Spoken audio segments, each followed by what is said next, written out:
Eh ben, je vous propose qu'on démarre. Salut Benoît, comment est-ce que tu vas? Écoute, super et merci Milan du coup pour cette invitation encore une fois et hello à tout le monde du coup et n'hésitez pas à poser vos questions pendant la démo vraiment effectivement pour qu'on puisse, être assez précis sur vos demandes. Trop bien. Écoute, merci beaucoup Benoît d'avoir accepté l'invitation. Benoît, tu es du coup le cofondateur de NC Scale. Alors pour ceux qui ont envie d'en savoir un peu plus sur NC Scale, parce que je pense que 45 minutes, ça va être un peu juste, je vous renvoie dans le podcast qu'on avait fait. On était en train de se demander avec Benoît il y a déjà quasiment un an. Ensemble, qui décrivait en fait l'aventure NC Scale.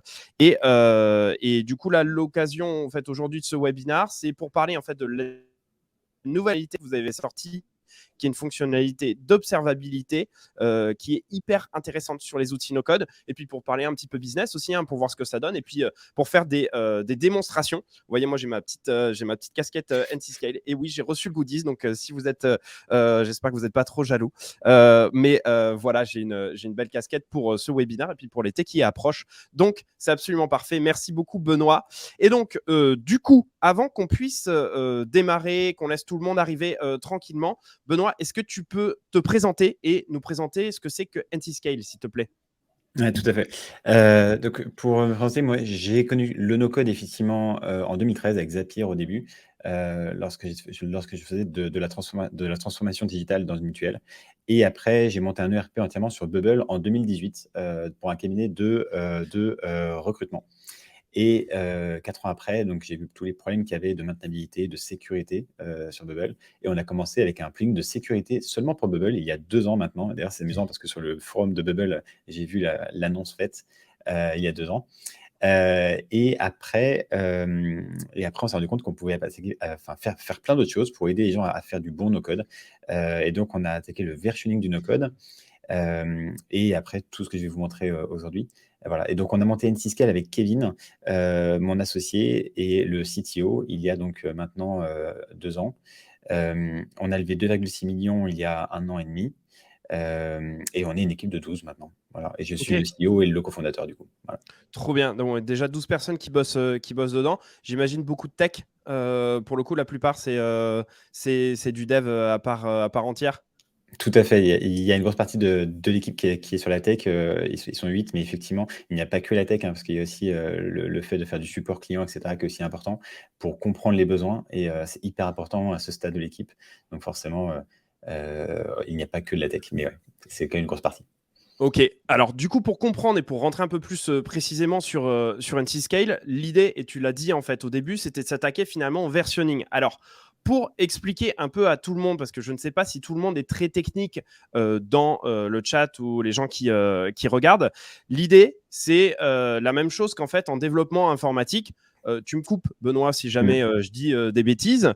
En développement informatique, vous allez en fait créer une première version de votre application, de votre script, etc. Et cette première version, elle va en fait au fur et à mesure donc des retours utilisateurs de différents bugs en fait que vous pourrez avoir, elle va évoluer. Donc vous allez avoir plusieurs versions.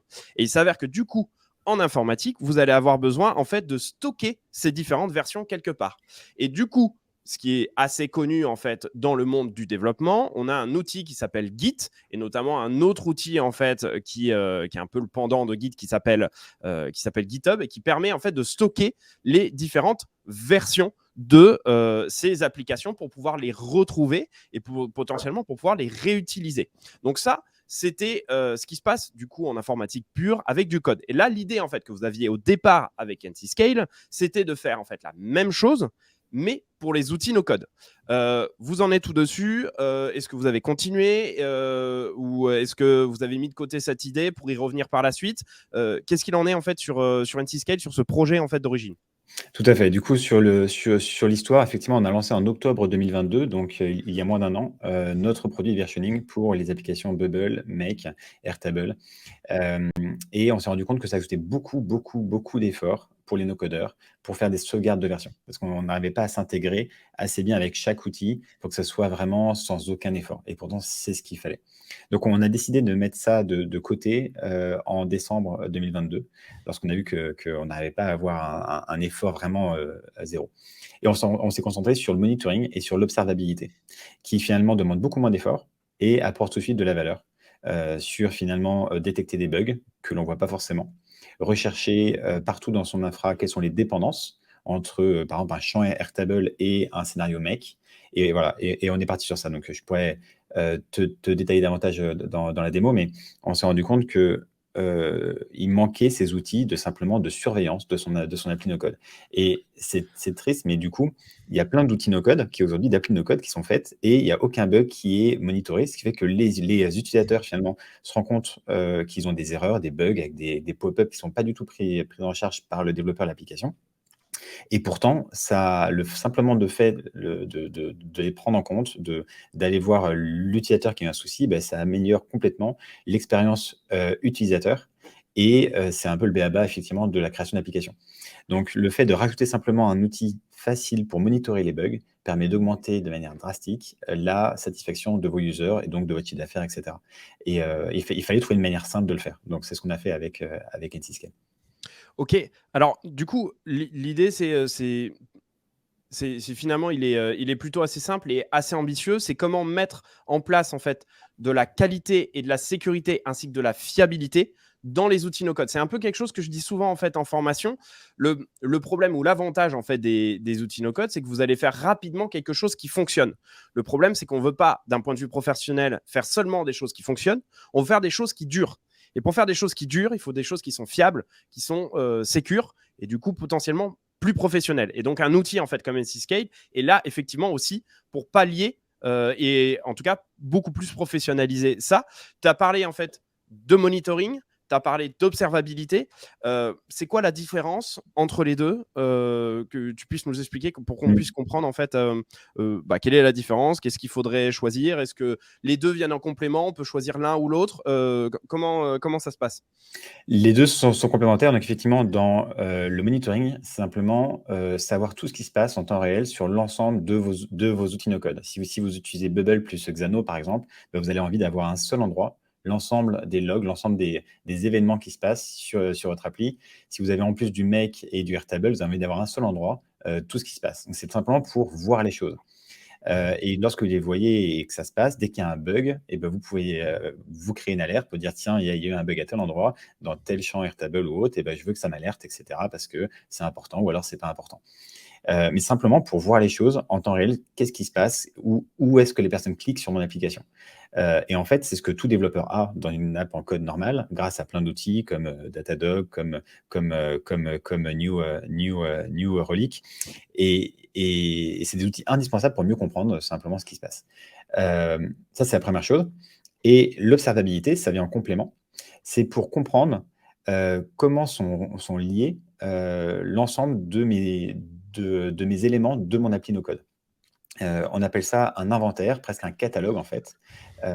Et ça va faire un catalogue de tous les éléments no-code. Ça sera un scénario Make, ça sera un scénario Zapier, ça sera une base de données sur Airtable, une table Xano, une app Bubble, un workflow Bubble. Voilà, ça peut aller très, très loin dans le détail. Et ça met tout à plat. Et en fait, avant qu'on fasse NCScale, certains copiaient l'ensemble des paramétrages et mettaient tout dans un gros fichier, même sur Git en fait d'ailleurs, Ok. pour pouvoir faire de la recherche dedans. Et en fait, le fait d'avoir tout au même endroit, d'avoir tous les éléments de paramétrage au même endroit, eh bien, ça permet simplement de faire de la recherche, de voir des dépendances entre les éléments. Si vous changez une variable, si vous changez un lien Calendly, s'il faut modifier le nom de votre boîte, ben, vous avez un seul endroit pour rechercher partout où est cette variable, où est ce nom d'entreprise, où est cette URL, etc. etc. D'accord, c'est une sorte de, en fait, je vais le simplifier, une sorte de Google interne en fait dans lequel tu peux rechercher finalement tous tes paramétrages en fait de ton application. Donc du coup pour ça, juste pour comprendre comment ça fonctionne, en fait tu te branches à l'outil en question, et il télécharge un fichier JSON dans lequel en fait tu peux chercher comment est-ce que ça fonctionne. Je crois voir qu'en fait vous avez développé une application Chrome également. Ouais. Alors, l'extension Chrome est utile seulement pour la connexion de l'application. Ok. Après, ça reste, ça se fait par API. En fait, effectivement, certains outils ont déjà des exports au format code, hein, comme Make avec son blueprint, et d'autres non, comme Zapier ou même Xano encore. Donc, et même Bubble. Bubble, on peut faire un export encore, mais c'est pas évident. Donc, voilà, selon les outils, on fait des exports natifs ou moins natifs. Mais peu importe, nous après on prend tout, on met tout ça donc, et on les range dans des dossiers par workflow, par page, par base de données. Ce qui permet après de rechercher dedans facilement. Ok, trop bien. N'hésitez pas, hein, si vous avez des questions déjà, n'hésitez pas à les poser, hein. On va pas forcément faire un Q&A à la fin. Donc, effectivement, on prendra des questions si jamais il y en a à la fin. Mais si vous en avez aussi en même temps, n'hésitez pas à les poser aussi. Comme ça permet aussi d'avancer, de répondre directement à ces questions si vous en avez dessus.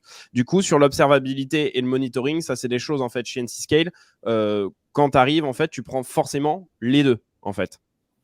Oui, après effectivement, c'est mieux d'avoir les 2. Après certains cas, ils veulent juste avoir, des alertes lorsqu'il y a des bugs. Ils ont moins besoin de rechercher des dépendances. Voilà, enfin après chacun fait en fonction de ses besoins effectivement, mais voilà. Donc, Ok. je pense que la priorité, c'est le monitoring, simplement savoir ce qui se passe en temps réel et détecter les bugs et après mettre l'observabilité lorsqu'il faut.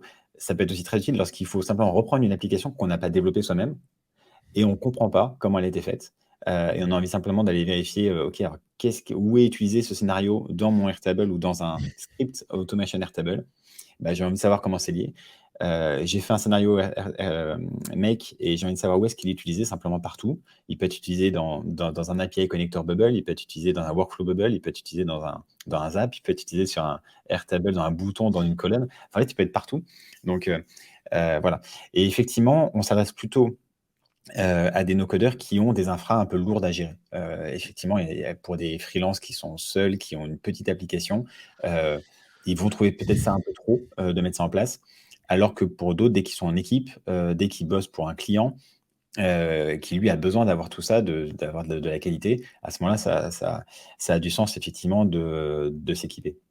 Ouais, alors, petit point pour le coup sur lequel je pense que c'est important. C'est pareil, c'est des choses que je répète en fait beaucoup en formation.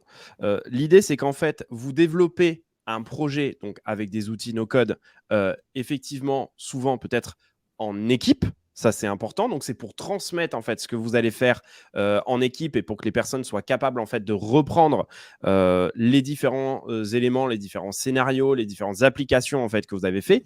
Mais, et ça, c'est vraiment en plus du vécu, vous développez également pour votre vous dans quelques mois. Parce que on va être très honnête, et je pense que ici dans le chat, il y a d'ailleurs beaucoup de monde qui a déjà développé effectivement des applications. La réalité, c'est qu'on va développer notre application, elle va être bien faite, elle va fonctionner, ça va être nickel. Sauf que vous revenez en fait quelques semaines après, quelques mois après sur votre application, vous ne savez plus ce que vous avez fait. Et là, je pense qu'il n'y a personne qui me contredira en fait effectivement dans le chat, ni même toi. Hein. En fait, Benoît, hein, Mmh. globalement, quand on fait une application en fait assez complexe, la réalité, c'est qu'on se souvient plus de ce qu'on a fait. Soit on a pu le stocker effectivement quelque part, mais la réalité, c'est qu'on va devoir reprendre ça. Du coup, à la fin, vous allez perdre du temps. Donc là, l'idée, c'est comment est-ce que vous pouvez en gagner au moment où vous développez pour ensuite effectivement gagner du temps par la suite. C'est pas seulement qu'une histoire d'équipe, c'est également une histoire en fait de bonne pratique pour votre vous dans quelques mois lorsque vous allez non pas seulement transmettre l'application, mais également retravailler dessus. Ça, c'est vraiment un gros sujet, je pense, Mmh. à garder en tête parce que en fait, on l'oublie trop souvent. On part souvent du principe que vu qu'on l'a fait, on saura s'en souvenir. Non, en fait, vous êtes comme tout le monde, vous allez passer en fait sur d'autres sujets et globalement, vous allez perdre ensuite 2 heures pour vous y remettre. Donc, une solution comme NC Scale, même si ça peut paraître peut-être de prime abord pour une seule personne, pour une application un peu fort, ça peut valoir le coup en fait finalement de s'y intéresser parce que la partie effectivement monitoring, la partie documentation et de savoir ce qui s'y passe, c'est quelque chose qui vous servira par la suite. Donc ça, c'est vraiment un sujet qui est important. Voilà, je voulais juste faire un petit bémol, enfin un petit, je sais pas, nota bene sur le sujet, mais c'est un point un point qui est vraiment important. J'ai une question là dans le chat, dans le chat pardon, de Frédéric qui demande quelle volumétrie de données peut être stockée dans NC-Scale. Alors actuellement, on n'a pas tellement de limites. On garde 30 jours les logs. On pourrait les garder plus longtemps, hein, si besoin.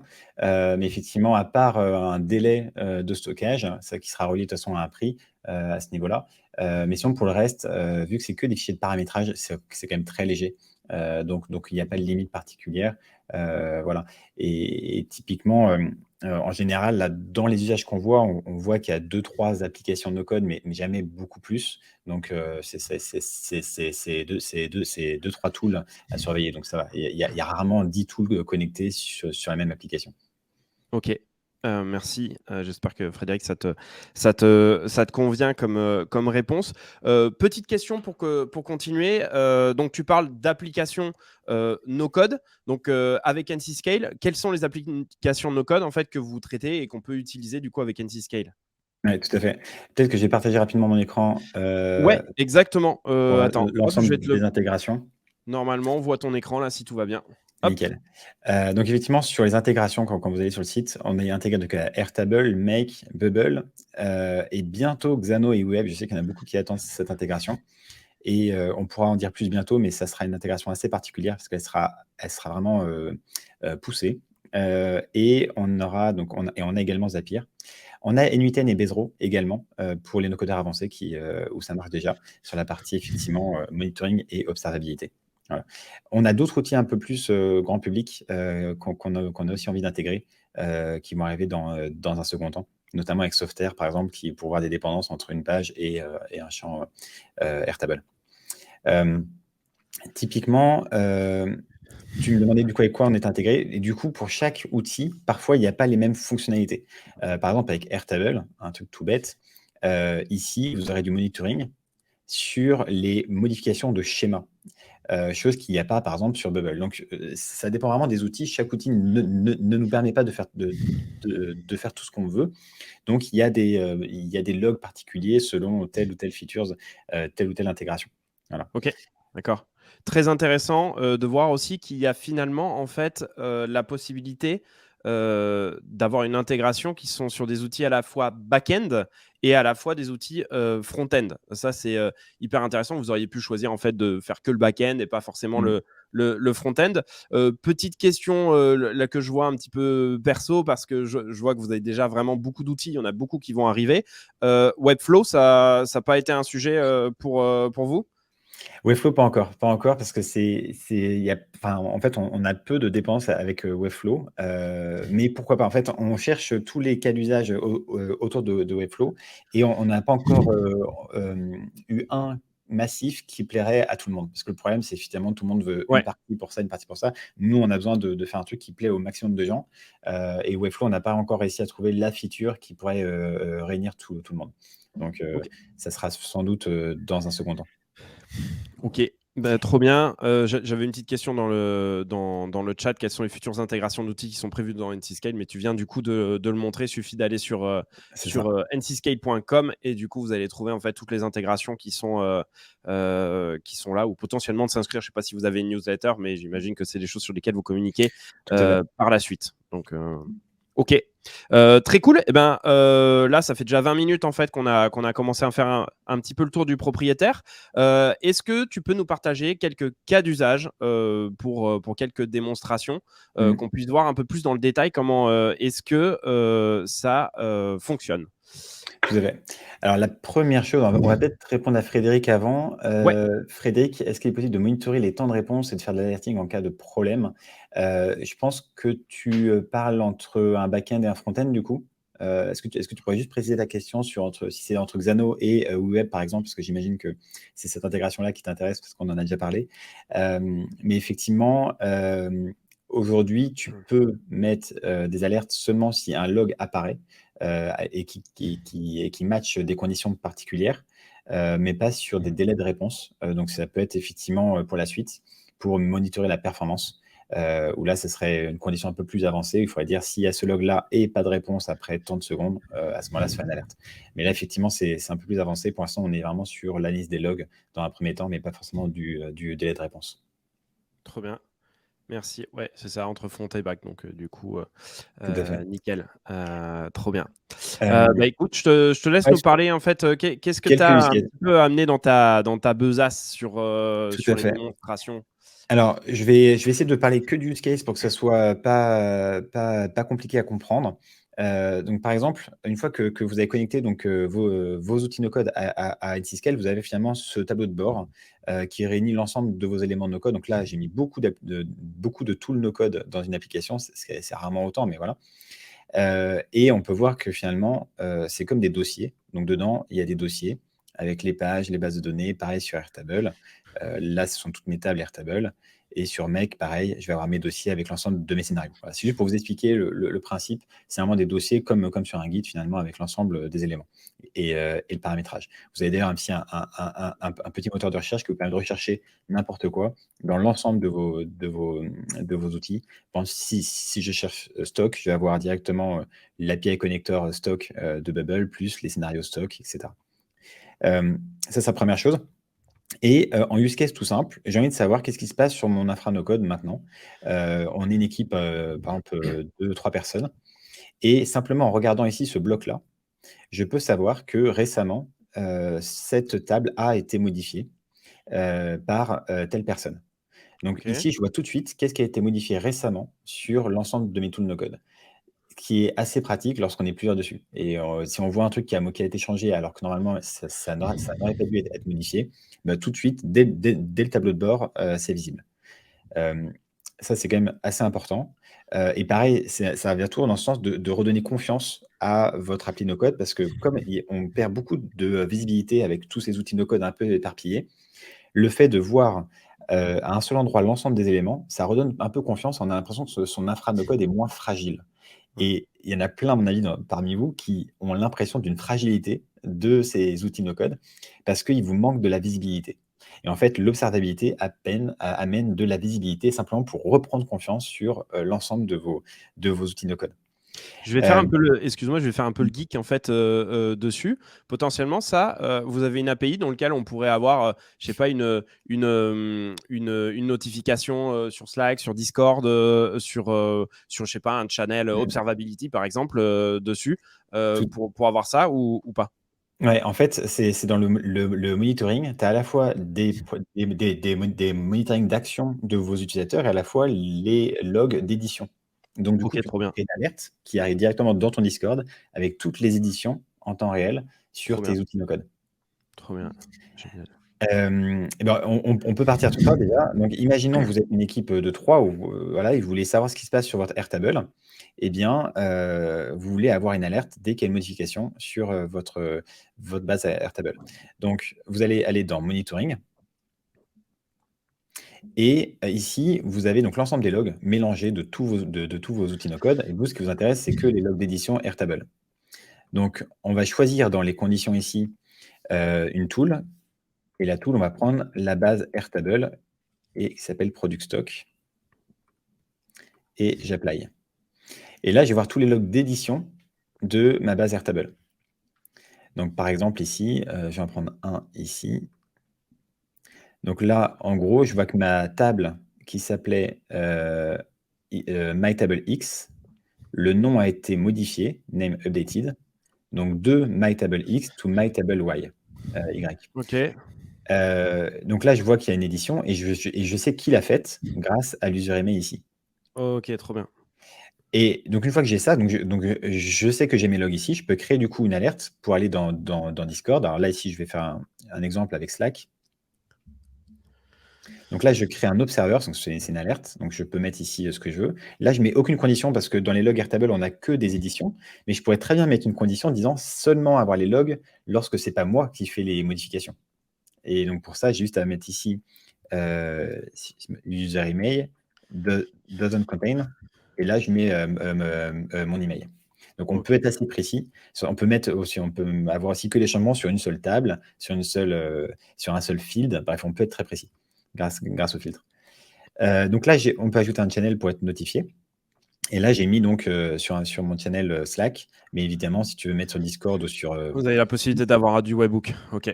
il y a le webbook, effectivement. D'ailleurs, on peut boucler, on fait un webhook dessus sur Make et qu'on mettra également en management sur NC-Scale Exactement, essentiellement. c'est ça. Du coup, je vais aller sur mon Slack et hop, et je vais vous montrer à quoi ça ressemble. Du coup, là, j'ai eu une modification. Donc ça fait une alerte comme ça. Donc on voit un schema change. Là, on dit que le serveur a été matché, donc c'est parce que ça remplit les conditions de l'alerte. Et j'ai le log message, donc je sais que ce champ-là a été modifié, etc. Et je peux ouvrir le ticket si je veux aller plus Trop loin. bien. Ça va ouvrir un ticket. Et dans ce ticket, je peux parler avec mon équipe, ici en laissant un commentaire. C'est normal. En français pour une fois.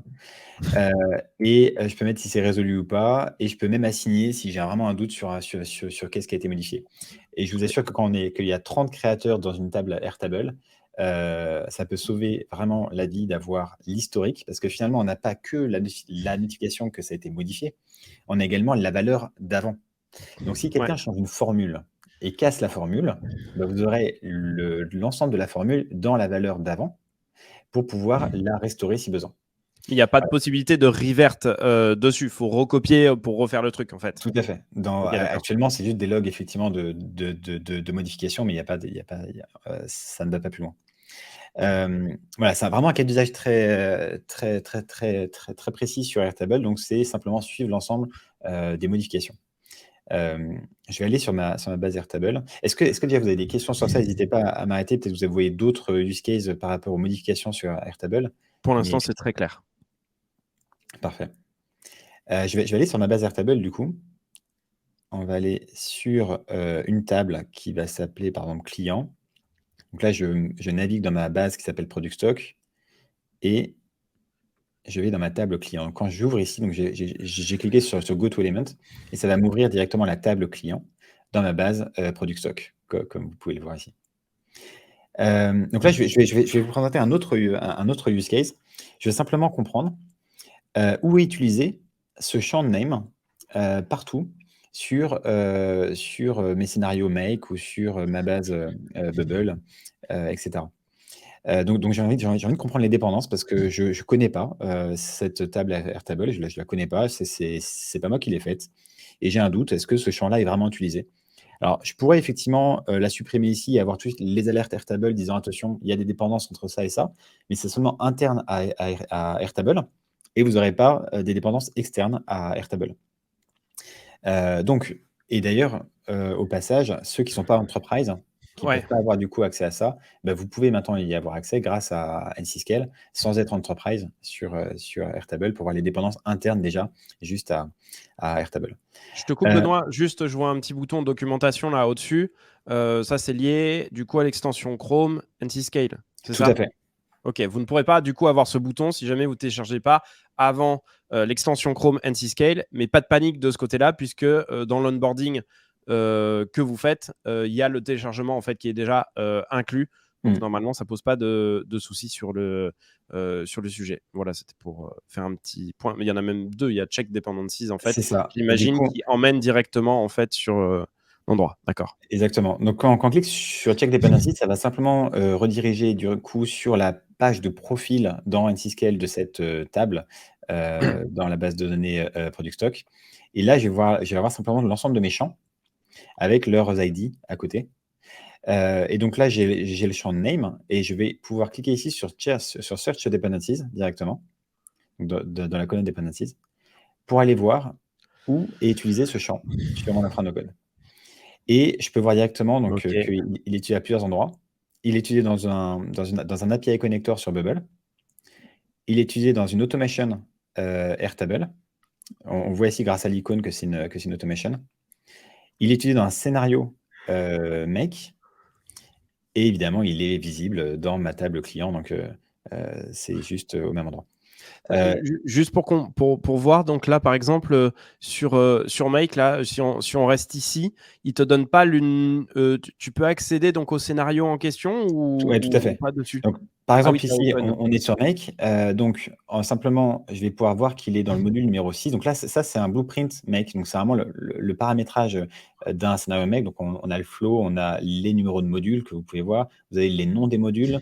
Donc, je vais vous montrer ça juste après pour montrer à quoi ça correspond. Ok. Donc là, je vais Go to Elements. C'est un module tout simple, hein, ça démarre par un webhook et ça termine par un Airtable. Et on voit les ID numéro 4 et 6, là, c'est juste pour se repérer un peu dans le Ok. blueprint. Donc le numéro 4 correspond à un webhook. C'est ce que vous avez ici. Pardon, excusez-moi. C'est ce que vous avez ici avec le webhook. Et le numéro 6, je vais virer les trucs, ça ne va rien. Tac. Et le numéro 6, du coup, ici, qui est un Airtable. Et on voit effectivement que le champ dans record est utilisé avec un new name. Donc ici, les records, c'est ce qui correspond là, quand on clique dessus, à les champs que vous avez paramétrés. Et donc, on voit que j'ai bien mis new name ici Génial. sur la table client. Voilà, et c'est ainsi que on voit les dépendances. Donc là, typiquement, ma colonne name, elle est visible ici, donc elle est dans le blueprint. Donc je peux dire qu'il y a une dépendance entre ce scénario-là et ma base Airtable. Voilà comment on fait ça. Tu sais qu'avant de supprimer, eh bien, je vais savoir que ça va casser ce scénario, tout simplement. Et est-ce que du coup, tout ça, c'est créé automatiquement ou il y a une personne qui doit nommer en fait tous ces éléments dans les logs par la suite pour la maintenabilité finalement de tous ces logs ou vous faites ça automatiquement? Non, c'est automatique. Dès que vous connectez les applications no-code, donc une TeamMake, une base Airtable, automatiquement, ça va télécharger l'ensemble des paramétrages. Et juste après, vous avez la possibilité de faire des recherches ici en full text pour chercher des ID de champs, etc. Et ça va vous montrer tous les résultats. Ok. Ce qui permet d'éviter de devoir maintenir une documentation avec la liste des dépendances. Souvent, c'est ça qui est fait. Ouais. Il y a effectivement un Notion avec toutes les dépendances, etc. Et c'est très long à faire, c'est jamais à jour. Les champs changent, les noms changent, etc. Et ça permet d'éviter et de sauter une étape, de dire vous avez plus besoin de documenter précisément tel champ est relié à tel champ. Finalement, avec ça, vous avez la recherche directe. Ça n'empêche pas d'ajouter de la documentation pour expliquer la feature dans son ensemble, mais au moins, si quelqu'un arrive sur l'application après tout le monde et qui n'est pas au courant de comment ça a été fait, il peut directement creuser.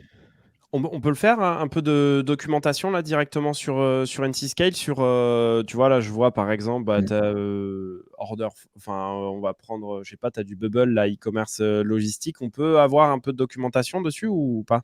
Ouais, tout à fait. Alors, par exemple, je vais aller dans la home là. Et à droite, vous avez des tags. Ces tags-là, nous, on les nomme comme étant des grandes fonctionnalités. Vraiment, c'est les principales fonctionnalités de votre application. Donc, vous pouvez créer des tags au fur et à mesure. Et dans un tag, le but, c'est de pouvoir réunir des éléments no-code qui sont de différents outils no-code. Donc, par exemple, pour stock management, c'est un tag qui va réunir tout ce qui est lié au stock. Et dedans, je vais réunir une table Airtable, je vais réunir un scénario make, etc. Et je peux ajouter ici un petit readme comme à la Notion. Et je peux éditer Ok. effectivement le readme pour dire voilà à quoi sert cette feature et comment elle fonctionne. Ok. C'est assez. Et du coup, sur chaque élément, bah, vous pouvez mettre différents tags et même plusieurs tags. Donc, certains utilisent aussi des tags pour dire si c'est critique ou pas, afin d'éviter que dans votre équipe, quelqu'un le modifie sans vous prévenir. Donc, par exemple, sur ce scénario, je vois qu'il y a le tag critique et il y a aussi un honneur de ce scénario. Donc, ça permet aussi d'informer les gens sur ça. Et sur chaque élément, je peux également mettre un readme qui explique pourquoi et comment il sert. Donc ça, c'est du manuel, mais pour ajouter effectivement peut-être un loom pour Ok. expliquer le scénario. Mais vous n'avez pas besoin de maintenir les dépendances, vous n'avez pas besoin de maintenir le reste parce que tout ça est fait automatiquement. Si le nom du scénario change, eh bien, il sera changé dans votre documentation. Voilà, tout est relié, tout se met à jour automatiquement, à part les principales présentations que vous pouvez mettre dans votre README. Trop bien. Petite question de la part de Frédéric que je trouve assez pertinente. NCScale a Mm. accès à toutes les données de la base ou uniquement au schéma? Alors, comme on passe par l'API privée de Airtable, l'API privée donne accès à tout, mais nous, on se sert que du schéma. Le but, c'est pas d'aller monitorer tous les changements dans la base de données. Ce serait beaucoup trop lourd et c'est totalement inutile. Le but, c'est d'avoir que les changements de schéma. D'accord. Donc pas de données stockées sur NCScale. Non, pas du tout. Ok. Et typiquement, c'est pour ça qu'on a des intégrations partenaires en cours et j'ai hâte de pouvoir les annoncer parce que sans ces intégrations partenaires, on est souvent limité par les API des outils. Et donc, on doit trouver des astuces pour se connecter, ce qui est un peu dommage. Et donc, plus NCScale est utilisé par des grandes applications, plus on a de puissance pour dire aux éditeurs, faites une intégration euh, euh, profonde avec NCScale en natif. Et grâce à ça, Ouais, c'est du natif. c'est beaucoup plus secure, etc. Donc, on a quelques intégrations natives qui vont arriver et j'ai hâte de les partager. Trop bien, hyper cool sur ça. Merci pour les démos. Je sais pas si tu en as une, il nous reste environ 10 petites minutes maximum en fait, avant qu'on laisse tout le monde terminer de déjeuner tranquillement. Est-ce que tu voulais faire une autre petite démo à tout hasard Ouais, est-ce que certains, si vous pouvez mettre peut-être un outil sur lequel vous avez envie d'avoir une démo, comme ça je peux vous la mettre rapidement, mais sinon je vais faire du Bubble parce que j'en ai pas parlé du tout là. Ouais. Avec une démonstration assez simple sur le full text search. Donc, imaginons, vous êtes en train de récupérer une application Bubble que vous n'avez jamais développée et vous voulez modifier, par exemple, le nom de l'entreprise ou l'adresse email de support qui est peut-être partout sur plein d'applications, sur plein de pages différentes, sur plein de workflows différents, ou même un lien Calendly. Ça m'est arrivé, moi, sur une app de vous devoir modifier le lien Calendly parce que la personne partait et en fait, elle était partout. Et bien, pour faire ça, aujourd'hui, c'est avec la partie full text search, vous allez pouvoir chercher partout, n'importe quoi. Donc, on vous a fait une démo avec les dépendances, avec un champ ID, un field ID, une table ID ou n'importe quoi. Mais effectivement, simplement en tapant ici n'importe quoi, comme Calendly, vous allez trouver où est-ce que c'est utilisé. Et donc là, je vois par exemple que j'ai un lien Calendly Génial. dans un workflow Ok. Bubble. Je peux aller ouvrir ce workflow. Et grâce au deep link qu'on a mis en place, grâce à l'extension, donc là, il faut quand même conserver l'extension pour avoir ce lien-là, ben, ça va aller ouvrir directement le bon workflow sur Bubble et vous allez avoir ici le lien Calendly. Ah, Donc, ça génial. vient en complément de la recherche App Search Tool, où normalement, vous devez ici à chaque fois spécifier ce que vous voulez chercher. Et bien, grâce à la Full Text Search, vous n'avez plus besoin de spécifier. Vous faites simplement une recherche et ça vous trouve n'importe où c'est utilisé. Donc, de la même manière, vous pouvez rechercher ou utiliser un webhook make dans votre infra no-code, simplement en tapant ici l'URL et vous pouvez la rechercher et vous allez voir que c'est utilisé un peu partout. Dans d'autres scénarios make, par exemple, pour faire des dépendances entre les scénarios, voire dans une automation Airtable, etc. Trop bien. Voilà. Écoute, il y a autre petite question, vu qu'on y est, hein, je me pose une question. Est-ce que Flutter, Supabase et Firebase sont prévus? Donc, je ne sais pas si tu veux teaser ou enfin, c'est peut-être un sujet que Alors, vous ne regardez pas. Comment ça se passe chez NCScale sur ça? Supabase, c'est en réflexion. Flutterflow et Firebase, pas encore. Mais c'est vrai que Supabase, comme c'est utilisé avec certains outils comme WeWeb, avec lesquels on s'intègre de plus en plus, ça aurait du sens d'avoir ce lien-là. Après, rien n'empêche, si vous avez un des outils qui est intégré avec NCScale et juste l'autre qui ne l'est pas encore, comme vous remarquez que la recherche de dépendance est dans les deux sens, et bien finalement, si vous recherchez un champ Supabase dans la full text search et que WeWeb est connecté, eh bien, vous allez pouvoir savoir où est utilisé ce champ Supabase dans votre infra WeWeb. Et on a eu la même question avec Monday.com ou même Smart Suite. Finalement, ce sont que des champs ID qu'il faut rechercher. Et ben, finalement, vous pouvez les chercher, même si on n'est pas intégré avec eux. Donc, il suffit juste d'avoir un des deux qui fonctionne pour avoir un début de valeur, en tout cas, pour la recherche. Trop bien. Merci pour ça. J'imagine qu'après, c'est des choses que vous allez regarder par la suite. J'ai l'impression que Flutterflow est en train vraiment de grossir et que 2024 va être une grosse année pour Ouais, c'est clair. Flutterflow. Même dans la Mm. communauté, je sens que ça commence à popper pas mal et que ça grossit sur le sujet. C'est un truc que je regarde beaucoup chez Uncode School. On va voir ce que ça va donner. Donc, peut-être que 2024, il y aura des annonces qui seront faites dessus. Trop cool. Quelques petites questions avant de terminer. J'ai vu qu'il y avait marqué fonctionnalité premium. C'est quoi le business model en fait d'Antiscale? Ouais. Alors, quand on a lancé il y a 2 semaines, du coup, on a mis, on a affiché des prix pour voir effectivement, ce qui pourrait fonctionner et cetera. Et là, on a envie d'accélérer, donc on va tout mettre en open bêta. Donc, finalement, tout sera gratuit. Donc, ça sera ouvert d'ici la fin de la semaine. Le but, effectivement, c'est d'avoir le maximum de retours, de feedback, sur ça pour qu'on puisse affiner les features tool par tool et cetera. Donc, pour le moment, allez-y, et faites un maximum de retours pour qu'on ait effectivement vos use cases, que ça réponde bien. On a déjà plein de retours sur les dépendances, donc c'est super pour affiner un peu les dépendances, pour enlever certaines dépendances qui sont parfois des faux positifs. Donc, il y a pas mal de choses comme ça qu'il faut qu'on améliore et qu'on puisse déceler là où il y a le plus de valeur. Donc, vraiment, allez-y. Si c'est pas encore ouvert, juste faites-moi un message et puis je vous mettrai un code promo pour essayer. Et voilà. Trop bien. Merci pour ça. Bon, donc, je pense que vous l'avez compris, vous pouvez vous jeter dessus. Ça va rien vous coûter pour l'instant. Donc, testez et faites vos retours. Avant de terminer, en tout cas, moi, pour ma part, petite dernière question. C'est quoi les projets dans les prochains mois là, pour NC Scale sur lesquels vous travaillez, histoire que tu nous teases un petit peu tout ça? Ouais. On va du coup, travailler sur les outils de RPA et les outils grands comptes, donc tous les Power Apps et les UiPath et cetera. Donc, c'est des outils utilisés par des grands comptes, par des grosses entreprises qui ont déjà effectivement ces outils en interne et qui sont assez peu utilisés, dans certains cas ou mal utilisés. Et on a beaucoup de demandes sur ce sujet-là.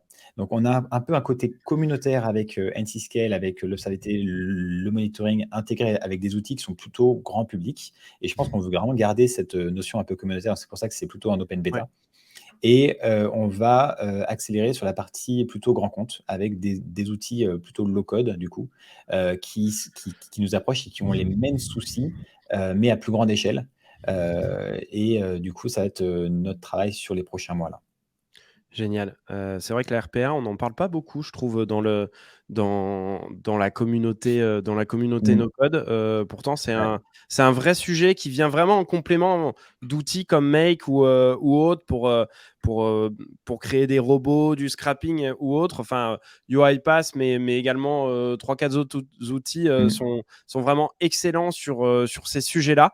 Je crois que même UiPath, de ce que j'ai vu, il y a une version communautaire, donc vous pouvez aller tester. C'est hyper intéressant. Donc, voir ensuite comment vous allez faire ça avec NC Scale. Je pense Mmh. que c'est des gros trucs hyper intéressants. Donc, Et d'ailleurs, c'est assez étonnant parce que sur No Code France, donc il y a quand même 10 000 personnes. Il y a que 73 personnes dans le canal Power Apps. Donc ça montre bien, hein, que c'est pas du tout la même population. Et il y a 31 personnes sur le canal UiPath. Alors qu'en valeur, effectivement, ces 2 outils sont bien plus gros que le reste. C'est impressionnant, mais ça montre bien qu'il y a des outils grand public et des outils plutôt, grand compte, qui n'ont pas du tout les mêmes besoins et cetera. Donc, voilà, c'est vraiment deux cibles totalement différentes. C'est hyper intéressant. ouais, dans le cas du UiPath, c'est quand même, pour le coup, c'est des outils qui coûtent quand même assez cher à Mmh. implémenter. Et c'est vrai que je pense que dans le cas des autres outils, souvent comme Airtable ou Make, qui sont quand même plus faciles d'accès, ne serait-ce que même au niveau du pricing. Pour le coup, ça ne m'étonne pas qu'effectivement, il y ait des choses qui soient faites dessus. Et puis, dans le cas du UiPath, en tout cas, moi, j'avais pas mal regardé sur ça. Il y a déjà des communautés et des forums qui étaient déjà organisés sur ces sujets-là. Donc oui, Mmh. effectivement, c'est ce qu'a la licence Ah, c'est UiPath, bien. nous dit Frédéric. Donc effectivement, ça coûte un petit peu, Mmh. mais c'est vraiment un outil qui, pour le coup, a vraiment beaucoup, beaucoup d'intérêt. Et comme le dit Xavier, hein, c'est aussi très technique UiPath. Effectivement, là, on n'est plus vraiment sur juste du glisser-déposer. On doit vraiment on peut mettre en place vraiment de l'algorithmie poussée pour faire des robots qui sont assez complexes. Bref, si ça vous intéresse, on pourra faire un autre live dessus. Mais voilà, donc du coup, effectivement, un focus donc sur les sujets Power Apps et UiPath pour ça. Écoute, Benoît, merci beaucoup pour cette présentation, hein. 45 minutes, ça passe vite, mais je pense qu'on a compris en tout cas les tenants et les aboutissants de ce que vous vouliez faire avec des démos qui sont hyper pertinentes et qui permettent, je crois, vraiment de comprendre l'intérêt de ce pourquoi vous devriez utiliser NC-Scale pour vos applications, parce que ça permet justement en fait d'avoir ces logs, de travailler à la fois donc du coup en équipe et même pour votre futur vous qui a justement envie de maintenir ces applications. Si vous voulez être vraiment plus professionnel, toi tu appelles ça des no-codeurs, moi j'appelle ça des product builders, vous le savez tous, mais l'idée c'est vraiment de professionnaliser ces outils no-code et ces métiers en fait qui arrivent, non plus seulement pour faire des choses qui marchent, mais des choses qui durent. Et je pense que NC-Scale va du coup se frayer un chemin en fait par rapport à tout ça par la suite. Je vous propose qu'on arrête là, que je vous souhaite un très bon appétit. Benoît, je te remercie vraiment d'avoir pris du temps pour nous faire une démonstration et nous montrer ce que tu faisais avec NC-Scale. Je vous encourage vraiment à aller sur ncscale.com. Benoît, si on veut te retrouver, où est-ce qu'on te retrouve? Où est-ce qu'on t'écrit? Tu es où? Sur LinkedIn ou Twitter, mais aussi sur le Slack No Code France, donc un peu partout. Parfait. Et ben maintenant, vous savez comment faire si jamais vous voulez du coup retrouver Benoît et NC-Scale par la suite. Pour ma part, ce que je vous dis, c'est que vous pourrez retrouver ce live tout simplement sur la chaîne YouTube d'Uncode School. Si vous avez d'autres questions, on a également un Discord à disposition. On a déjà pas mal de passionnés des outils no-code et donc d'utilisateurs de NC-Scale qui sont déjà dessus. Donc si vous avez des questions, n'hésitez pas également à le rejoindre. Et sur ce, moi, je vais vous souhaiter du coup un bon appétit si vous êtes en train de manger, une bonne soirée ou une bonne journée au moment où vous regarderez ça. Et je vous dis à très bientôt pour un prochain live. Benoît, encore merci et bonne journée à tous. Merci Bye Mylène. bye. Ciao. Au revoir.